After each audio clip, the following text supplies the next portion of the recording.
Good morning student to the online class. How are you? Last class में हमने अपना chapter 6 start किया था, डाइजेशन। लास्ट क्लास में हमने चैप्टर अपना स्टार्ट किया था फूड एंड डाइजेशन। चलिए आगे कंटिन्यू करते हैं इस लेसन को। रफेज तक पढ़ लिया था लास्ट क्लास में इसे, के आगे कंटिन्यू करते हैं आज।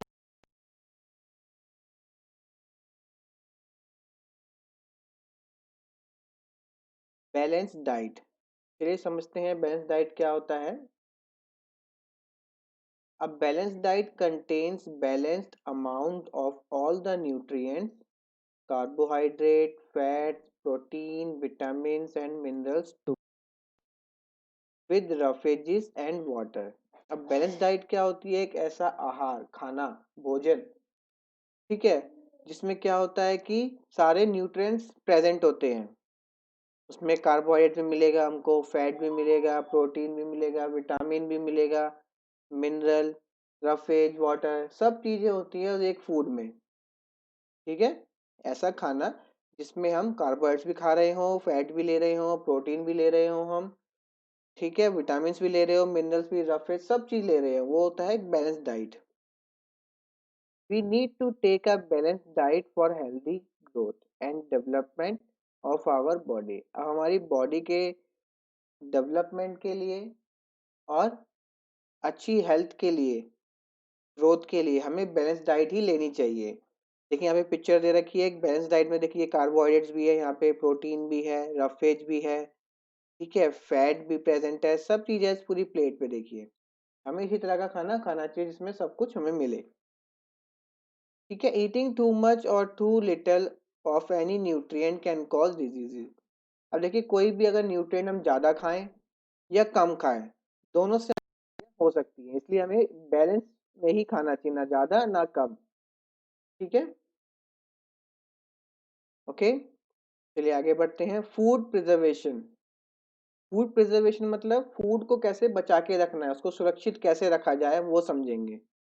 ठीक है, all food items get spoiled, spoiled मतलब खराब होना, at room temperature after some time. Room temperature मतलब जो आपके आसपास का टेम्परेचर है, बहुत सारी चीजें खाने की ऐसी होती हैं जो कि खराब हो जाती हैं। ठीक है, कुछ देर किसी चीज को बाहर छोड़ दो तो खराब हो जाती है खाने की item. Such foods give foul smell and bad taste. और पता कैसे चलता है कि ये खराब हो गई? उसमें से फाउल स्मेल मतलब गंदी बदबू आने लगती है, बैड टेस्ट, उसका जो टेस्ट होता है वो बदल जाता है। For long use a food item should be preserve. अगर हमें किसी भी फूड को लंबे समय तक चलाना है तो हमें उसको प्रिजर्व करके रखना चाहिए, सुरक्षित रखना, बचा के रखना चाहिए उसे। The process by which we can preserve the food items for a long time is known as food preservation। अब जिस प्रक्रिया की हेल्प से हम किसी भी फूड को लंबे समय तक बचा के रख सकते हैं उसे कहते हैं फूड प्रिजर्वेशन। ठीक है, क्या क्या कर सकते हैं हम इसके लिए यूज? हम फ्रिज यूज करते हैं, फ्रिज में सामान रख देते हैं हम, कोई भी खराब होने वाला होता है तो फ्रिज में ज़्यादा दिन तक खराब नहीं होता। सब्जियां आप मार्केट से लेके आते हैं, बाहर छोड़ देंगे तो खराब हो जाएगी, उससे बचाने के लिए क्या करते हैं? फ्रिज में रख देते हैं। दूध हो गया, बाहर खराब हो जाएगा, उससे बचाने के लिए हम उसको फ्रिज में रख देते हैं ताकि वो खराब ना हो, है ना। तो रेफ्रिजरेटर जो फ्रिज होता है हमारा एक बहुत ही अच्छा प्रिजर्वेटर है। ठीक है, ये खाने को खराब होने से बचा के रखता है। आगे बढ़ते हैं। डाइजेशन इन फूड। अब हम पढ़ते हैं डाइजेशन इन फूड। डाइजेशन मतलब क्या होता है? पाचन। ठीक है, फूड का पचाना, कि फूड जो है वो हमारी बॉडी में कैसे पचता है, जो हम खाते हैं उसका क्या होता है फिर। ठीक है, the food that we eat is not directly used by the body to provide energy। अब देखिए जो फूड हम खाते हैं, आपने रोटी सब्जी खाई तो क्या सीधा आपको रोटी सब्जी से एनर्जी मिल जाएगी? नहीं मिलेगी। ठीक है, it is broken down into simpler form that the body can use. उस फूड को जो आपने खाया उसको छोटे छोटे टुकड़ों में कर दिया जाता है, उस फॉर्म में कन्वर्ट कर दिया जाता है जिस फॉर्म में बॉडी को जरूरत है। ठीक है, this process of breaking down of food into a simpler form is known as digestion. और यही जो प्रक्रिया है कि जो फूड होता है उसको छोटे छोटे पार्ट में डिवाइड कर देना, इसी को डाइजेशन कहते हैं। ठीक है, इसी को पाचन क्रिया कहते हैं हिंदी में। The simpler form of food consist of various nutrients in their basic form.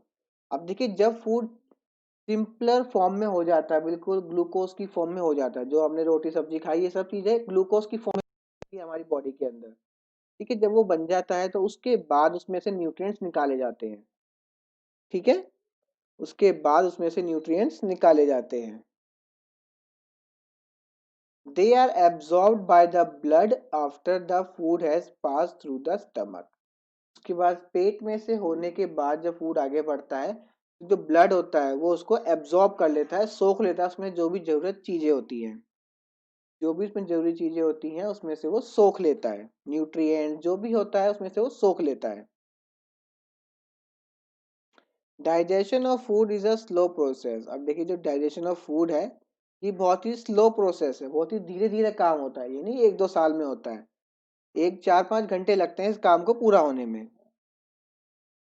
It takes a few hours to complete. ठीक है, कुछ घंटे लगते हैं इसको पूरा होने में, जैसे कि आपने अभी खाना खाया तो उसको 2 से 3 घंटे लगेंगे पचने में, डाइजेस्ट होने में। Several organs of our body help in digesting the food we eat. हमारी बॉडी के बहुत सारे ऑर्गन्स हैं जो कि हेल्प करते हैं हमारे फूड को डाइजेस्ट कराने में। कौन कौन से हैं वो? The main digestive organ of our body are mouth. सबसे पहले माउथ होता है, माउथ में से खाना अंदर जाता है, माउथ में उसको छोटे छोटे टुकड़े बनाते हैं दांतों से अपने। फूड पाइप से नीचे स्टमक में जाता है वो, स्टमक के बाद स्मॉल इंटेस्टाइन में जाता है, फिर large intestine, pancreas, gall bladder and anus. Let us know now see how digestion take place in our body. चलिए अब देखते हैं कि हमारी बॉडी में डाइजेशन किस तरह से होता है। पहले ये इमेज समझ लेते हैं, ये वाली देखिए, यहाँ पे हमने फूड अंदर लिया, यहाँ से फूड अंदर गया, यहाँ से माउथ से फूड पाइप, फूड पाइप से वो स्टमक में आया, यहाँ पे स्टमक में और सारे लिक्विड्स के साथ, केमिकल के साथ वो मिक्स होगा, उसके बाद वो जाएगा स्मॉल इंटेस्टाइन में, उसके बाद वो जाएगा लार्ज इंटेस्टाइन में फूड, उसके बाद एनएस से वो बाहर आ जाएगा। ठीक है, जो भी वेस्ट होगा सारा, ये पूरा प्रोसेस।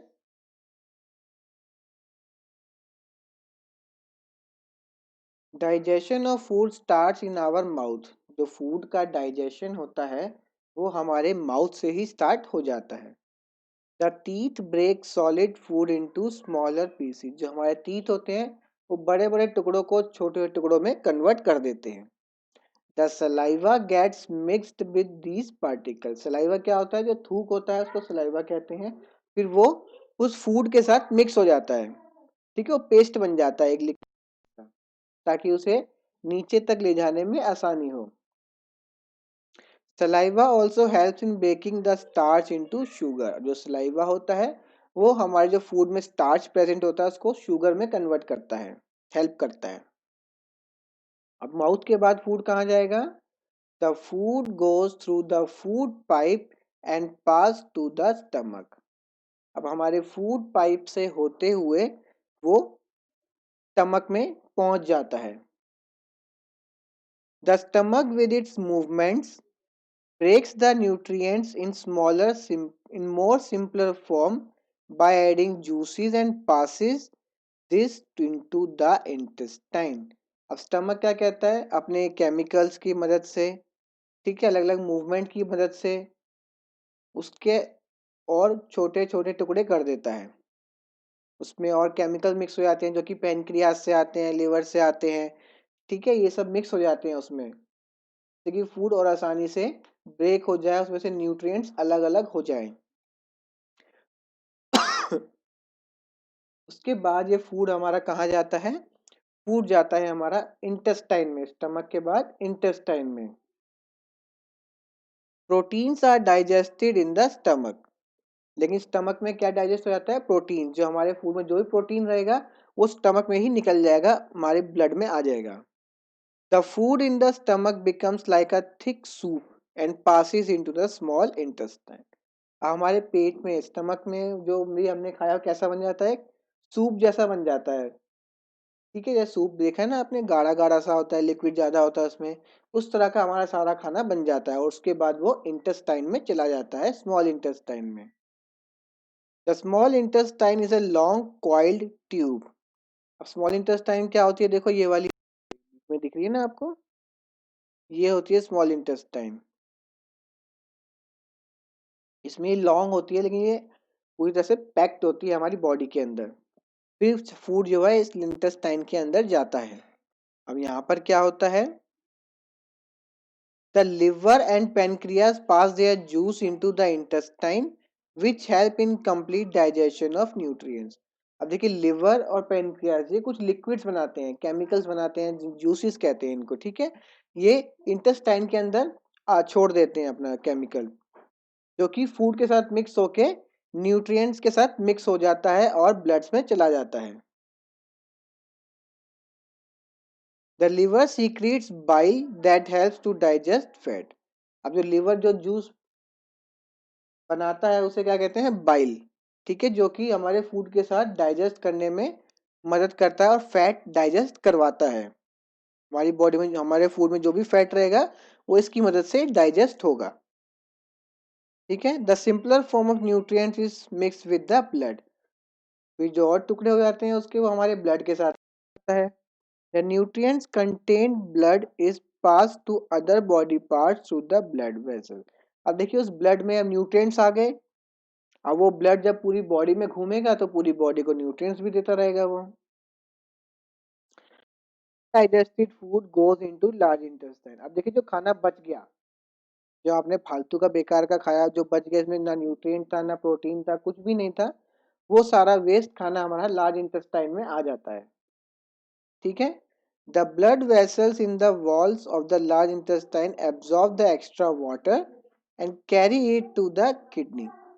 अब देखिए लार्ज इंटेस्टाइन में जो फूड आया उसमें लिक्विड भी होगा क्योंकि सूप की फॉर्म में जाता है सारा। तो हम जो लार्ज इंटेस्टाइन की जो दीवारें होती है वो उसमें सारा पानी सोख लेती है। ठीक है, वो पानी सोख कर वो किडनी के पास भेज देती है, भाई किडनी अब तू संभाल ले पानी।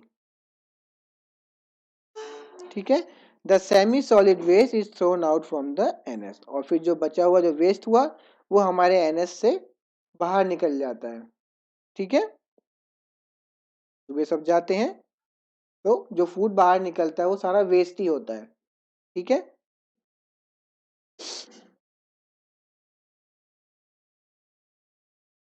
देखिए आप सामने स्क्रीन पे देख सकते हैं, तो हमारा माउथ से हमारा अंदर जाता है, यहाँ पे टीथ की मदद से, सलाइवा की मदद से वो छोटे टुकड़ों में ब्रेक डाउन हो जाता है। फिर वहां से इस फूड पाइप की हेल्प से नीचे स्टमक तक आता है।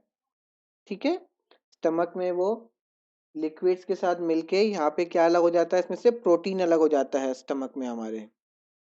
ठीक है, उसके बाद फिर वो स्मॉल इंटेस्टाइन में जाता है, फूड जो बीच में है ये पिंक पिंक सा, इसमें लिवर और पैनक्रियाज अपना जूस सेंड कर देते हैं जिसकी वजह से इसमें से फैट जो है वो भी अलग हो जाता है। उसके बाद स्मॉल इंटेस्टाइन से फूड जाता है हमारा लार्ज इंटेस्टाइन में। ठीक है, लार्ज इंटेस्टाइन में क्या होता है, जो उसकी वॉल्स होती हैं, लार्ज इंटेस्टाइन की जो दीवारें होती हैं वो उसमें सारा लिक्विड सोख लेती है।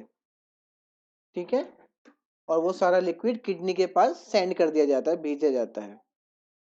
ठीक है, और फिर जो वेस्ट मटेरियल बचा वो सारा हमारा बाहर आ जाता है एनएस के थ्रू। ठीक है, क्लियर है, डाइजेस्टिव सिस्टम क्लियर है सभी को। आगे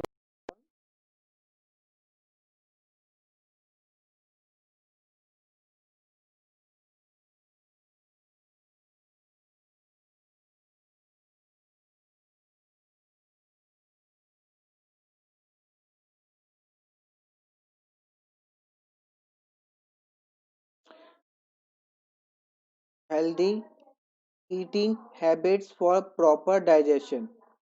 ठीक है, अब हमारी बॉडी का जो डाइजेशन है वो अच्छे से बना रहे, इसके लिए हमें क्या क्या करना चाहिए।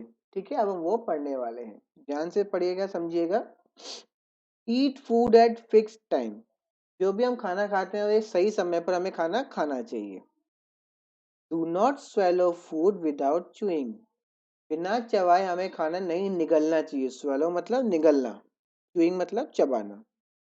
ईट lots of green vegetables and fruits, हमें बहुत अधिक मात्रा में हरी सब्जियां और फ्रूट्स खाने चाहिए। Always wash hands before and after eating, खाना खाने से पहले और खाना खाने के बाद हमेशा आपको हाथ जरूर धोने चाहिए। ड्रिंक प्लेंटी ऑफ वाटर, हमें पर्याप्त पानी भी पीना चाहिए। Avoid over eating, over eating मतलब ज़्यादा खाना, तो हमें ज़्यादा नहीं खाना चाहिए, जितनी ज़रूरत है उतना ही खाना चाहिए। Avoid taking too much soft drinks, हमें ज़्यादा सॉफ्ट ड्रिंक कोल्ड ड्रिंक्स ये सब नहीं पीनी चाहिए, ठीक है। Include roughage and fruits in the diet, जब भी आप खाना खाएं तो उसमें रफेज और फ्रूट्स का ध्यान रखना चाहिए कि वो भी उसमें होने चाहिए। क्लियर। तो यहाँ पे हमारा ये लेसन कंप्लीट हो गया है।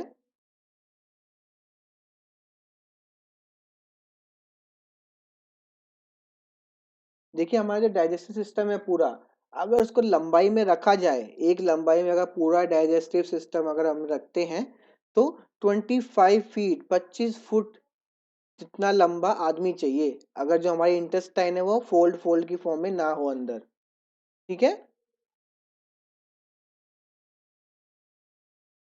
क्लियर, यहाँ पे हमारा लेसन कंप्लीट हो गया है। आप इस लेसन की जो एक्सरसाइजेज है, एमसीक्यू है, fill in the blanks, true false, matching, ये सब बुक में ट्राई करिएगा। नेक्स्ट क्लास में हम इसकी एक्सरसाइज बुक वर्क और नोटबुक वर्क कंप्लीट करेंगे, ठीक है। अच्छे से इसको ट्राई करिए, नेक्स्ट क्लास में हम इसको कंप्लीट कर लेंगे लेसन को। क्लियर। क्लियर है, आज का होमवर्क समझ में आया आपको। बुक वर्क ट्राई करिएगा, ट्राई करके फोटो क्लिक करके ग्रुप में सेंड करना। हम मिलते हैं नेक्स्ट क्लास में, तब तक आप सब अपना अच्छे से ख्याल रखिए, अपना ध्यान रखिए, ठीक है। बाहर जा रहे हैं तो मास्क लगा कर ही बाहर जाना है। Thank you.